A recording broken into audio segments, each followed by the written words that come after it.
Hi guys, welcome to my channel. என்ன பார்க்க போறோம் அப்படின்னு கேட்டீங்க அப்படின்னா வந்துட்டு மெர்சல் படத்தோட ரிவ்யூ பார்ப்போம். ஸோ இந்த மெர்சல் படத்தோட ரிவ்யூ நான் வந்து இதுக்கு முன்னாடியே பண்ணியிருக்கிறேன். அண்ட் படம் ரிலீஸ் ஆன டைமான்னு கேட்டால் கிடையாது. நான் அப்போல்லாம் ரிவ்யூ பண்ண ஸ்டார்ட் பண்ணல. இப்போதான் ரீசெண்டாக வந்துட்டு ஒரு போன இயரில் நான் ரிவ்யூ பண்ணியிருந்தேன். ரிலீஸ் பண்ணியிருந்தாங்க ரிலீஸ். ஸோ மறுபடியும் 2026 இந்த படத்தை வந்து ரிலீஸ் பண்ணியிருந்தாங்க. ஸோ அதை பற்றி பார்க்கணும் அப்படின்னா வந்துட்டு இந்த வீடியோவை ஃபுல்லாக பாருங்கள். கண்டிப்பாக உங்களுக்கு பிடிக்கும். ரீஎடிட்டோட வருது, செக் பண்ணி பாருங்க. ஸோ மெர்சல் ரீலீஸ் என்ன மாதிரி இருக்கு அண்ட் என்ன படத்துக்கு என்ன பேசலாம் அப்படிங்கிறத வந்து ஃபுல்லாக டீட்டெயிலாக பேச போகிறோம். இது வரைக்கும் யாரும் சொல்லாத சில விஷயத்த நான் வந்து இதில் வந்துட்டு டீகோடாக சொல்லியிருக்கேன். ஸோ மறக்காம சப்ஸ்கிரைப் பண்ணி லைக் பண்ணி ஷேர் பண்ணி வச்சுக்கோங்க. வாங்க வீடியோ போகலாம்.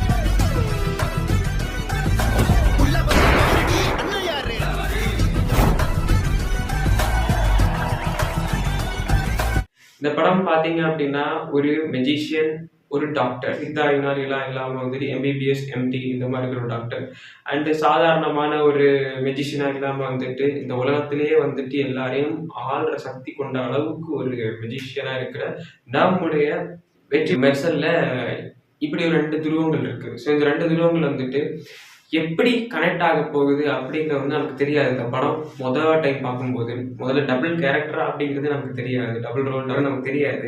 உருவாக்குறதுக்கு 3 வருஷம், ஆனா ஒரு தலைவன் உருவாக்குறதுக்கு ஒரு யுகமே தேவைப்படுது. என்ன அப்படின்னா ஒரு மிடில் கிளாஸ் லைஃப் எந்த அளவுக்கு ஓடிட்டு இருக்குமோ ஸோ அந்த அளவுக்கு ஒரு 5 ரூபா டாக்டர் அப்படி மாதிரி வந்துட்டு ஒரு ரியாலிட்டியோட சின்ன ஒரு கான்செப்டை எடுத்து 5 ரூபா டாக்டர் அப்படி மாதிரி வந்துட்டு ஒரு கதையை கொண்டு போய் உலகத்தரத்து மருத்துவத்தை கொண்டு வரணும் அப்படி மாதிரி வந்துட்டு வெளிநாட்டுக்கு போய் பதிய வைக்கிற அளவுக்கு ஒரு திறமை கொண்ட நம்முடைய மாறன் அங்க போயிட்டு வரும்போது வந்து திடீர்னு பார்த்தா ஒரு மெஜிஷியனா இருக்காரு. சரி, மெஜிஷியனா இருக்காருன்னு பார்க்கும்போது திடீர்னு ஒரு கொலை பண்ணிடுறாரு. கொலை பண்ணிட்டு இங்கே வந்து டான்ஸ் ஆடிட்டு இருக்காரு.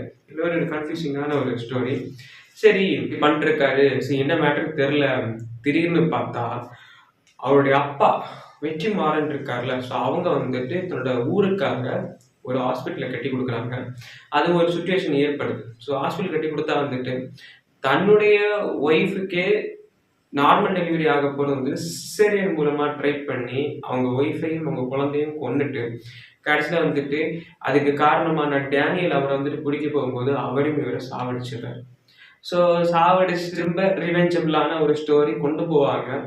டேனியில போட்டு தள்ளுறதுக்கான வழிமுறையில் கொண்டு போவாங்க. கொண்டு போயிட்டு கடைசியில் வந்துட்டு ஜிஎஸ்டி, மெடிக்கல் எரர்ஸ் என்னென்ன அண்ட் வந்துட்டு வெண்டிலேட்டரில் இருக்கிற ஒரு இதுக்கு ஒரு குழந்தைக்கு வந்துட்டு பெரிச்சாலி அடிச்சு இறந்து போகணும், ஆக்சிஜன் சிலிண்டர் இல்லாதது. ஸோ இந்த மாதிரி வந்துட்டு ஒரு ஆள் சோஷியலான நிறைய விஷயத்தை பற்றி பேசிட்டு இருந்தாங்க. அண்ட் அது மட்டும் இல்லாமல் வந்துட்டு இந்த படத்தில் ஒன் ஆஃப் த பியூர் என்டர்டெயின்மெண்டான ஒரு படம். ஓகே, நம்ம வந்துட்டு எந்த இடத்துலையுமே வந்துட்டு இது நல்லா இல்லை அப்படி மாதிரி வந்துட்டு முகம் சுரிக்கிற அளவுக்கு இருக்காது. ஐயோ எப்பா சாமி என்னடா காமிக்கிறாங்க இப்படி அந்த மாதிரி வந்துட்டு ஒரு மாதிரி பயப்படுற தன்மையில ஒரு படமா இருக்கும். ஏன் அப்புறம் அந்த பிரெக்னன்சி டைம்ல வந்துட்டு நித்யா மேனன் அவங்களுடைய அந்த கருவை வந்துட்டு எடுக்கிறதுலாம் வந்து ரொம்ப ரியலிஸ்டிக்கா காமிப்பாங்க. இந்த படத்துல VFX ஒர்க்கும் அந்த அளவுக்கு நிறைய பண்ணியிருப்பாங்க. அதெல்லாம் எடுத்துட்டாங்க. இந்த புறா, அப்புறம் வந்துட்டு பாம்பு, அப்புறம் முயல், ஸோ கடைசியா வந்துட்டு அந்த புலி, அதுக்கப்புறம் நீங்க பாத்தீங்க அப்படின்னா வந்துட்டு அந்த இடத்துல ஒரு பிரெக்னன்சி டைம்ல வந்து அந்த வயிற்று கிழிச்சு எடுக்கிறது. ஸோ ஸ்டார்டிங்ல வந்துட்டு இந்த இடத்த கட் பண்ணி அப்படியே அந்த பிளட் போற அந்த செக்ஷன்லாம் காமிக்கிறது. ஸோ வந்து நிறைய VFX ஒர்க் எல்லாம் இந்த படத்துல ரொம்ப சூப்பரா பண்ணியிருந்தாங்க. அது மட்டும் இல்லாமல் வந்துட்டு ஒரு 6 months முடிச்ச ஒரு படம் அப்படிங்கிற மாதிரி வந்துட்டு இந்த படத்தை வந்துட்டு ஸோ ரொம்ப ஃபாஸ்ட்டாக பண்ண ஒரு படம். ஸோ மெர்சல் மோஷன் லைக் வந்துட்டு ஒரு விவசாய குடும்பம் கால மாடெல்லாம் வச்சா ப்ரமோஷன் பண்ணியிருந்தாங்க. அதை தவிர்த்து இந்த படத்தை பார்த்தோம் அப்படின்னா வந்துட்டு ஒரு அடுத்த லெவலுக்கு கொண்டு போன ஒரு படம் Vijay sir. Okay, so Mersal, Bigil, தெரி ஒரு நெக்ஸ்ட் லெவலுக்கு கொண்டு போன ஒரு படங்கள் அட்லீஸ்ட் சாரோடது. ஆனால் எனக்கு ஒன் ஆஃப் த ஃபேவரட், ரொம்ப ஃபேவரட் அப்படின்னா வந்துட்டு மெர்சல், அப்புறம் வந்துட்டு தெரி, பிகில் எல்லாமே சொல்லலாம். ஆனால் மோஸ்ட் ஃபேவரட் இதுதான் மெர்சல் தான். ஏன்னா வந்துட்டு அதில் ரொம்ப நிறைய இருக்கும். ஓகே, நம்ம வந்துட்டு இது இல்லை அது இல்லைன்னு சொல்ல முடியாது. ஏன்னா வில்லேஜ் கேரக்டரிசமான ஒரு கேரக்டர் வெற்றி மாறன் அப்படின்னு இருக்கலாம். ஒரு மாறன் டாக்டர் அப்படின்னு சொல்லிட்டு வந்துட்டு ஒரு நார்மலான ஒரு சிட்டில ஒரு ஒரு மிடில் கிளாஸ் லைஃப் வாழ்ற ஒருத்தர் மெஜிஷியன் அப்படின்னு சொல்லிட்டு வந்துட்டு ஒரு 3 பரிமாணத்துல வந்துட்டு ஒரு விஷயத்த காமிப்பாங்க. தெரியும் நல்லா இல்லைன்னு சொல்ல முடியாது. தெரிய இஸ் ஆல்சோ மை ஃபேவரட். அதுவும் வந்து இந்த கெட்டப் வயசுலாம் ரொம்ப ஃபேவரட். பட் இருந்தாலும் இந்த படம் எனக்கு ரொம்ப பிடிக்கும்.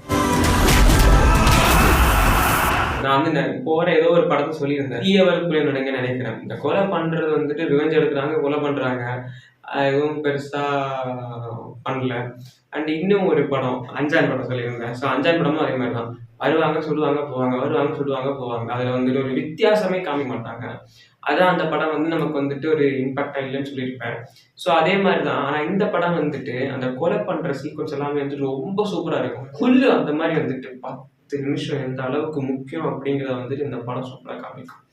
உண்மையிலேயே அந்த 10 நிமிஷம் முன்னாடி வந்திருந்தா இந்த உயிரை காப்பாத்திருக்கலாம் அப்படின்னு சொல்ற டாக்டர்ஸ்க்கு வந்துட்டு இந்த ஒரு செருப்படியா இருக்கு. லைக் டாக்டர் சொல்லலப்பா, டாக்டர் சொல்றேன். ஓகே, ஸோ ஏன் சொல்றேன் அப்படின்னா வந்துட்டு அந்த 10 நிமிஷம் அப்படிங்கிறது ரொம்ப கஷ்டம். ஓகே, 10 நிமிஷம் முன்னாடி வந்துடலாம் காப்பாத்திருக்கலாம் அப்படின்னு வந்துட்டு சிம்பிளா சொல்லிடுவாங்க. பட் ஆனால் நாம வர டிஃபிகல்ட்டிஸ் நமக்கு தானே தெரியும். That's it. அதே மாதிரி வந்துட்டு இந்த வில்லனிசம் எல்லாம் வந்து எல்லாரையும் கொல்றது வந்துட்டு ஒருத்தனை வந்துட்டு ஒரு படுக்கையில போட்டு மெஜிஷியன் அப்படின்னு சொல்லிட்டு கத்திய சுவாட வந்து சொருவி அவ்வளவுதான் போ முடிஞ்சுப்போ. அப்புறம் வந்துட்டு ஒருத்தனை வந்து நல்லா இருக்கிற மனுஷனை வெண்டிலேட்டர்ல போட்டு அப்படியே வந்து ஆக்சிஜன் கொடுத்து அப்படிங்கிறது. அண்ட் இன்னொன்று வந்துட்டு ஒரு மிஷின் அது வந்துட்டு அரைச்சிக்கிட்டே இருக்கும். அது ஐயோ, அது அது கீழே காமிக்க மாட்டாங்க. பட் லைட்டை காமிக்கிறது வந்துட்டு கொஞ்சம் வித்தியாசமா இருக்கும். இந்த காலெல்லாம் இருக்காது, அந்த அளவுக்கு அடிச்சுக்கிட்டு இருக்கும். ஸோ அது வந்துட்டு உண்மையிலேயே அட்லி வந்து இந்த படத்துல வந்து ஒரு டிஃப்ரெண்ட் கைண்ட் ஆஃப் செக்ஷனை வந்துட்டு கை எடுத்திருக்காங்க.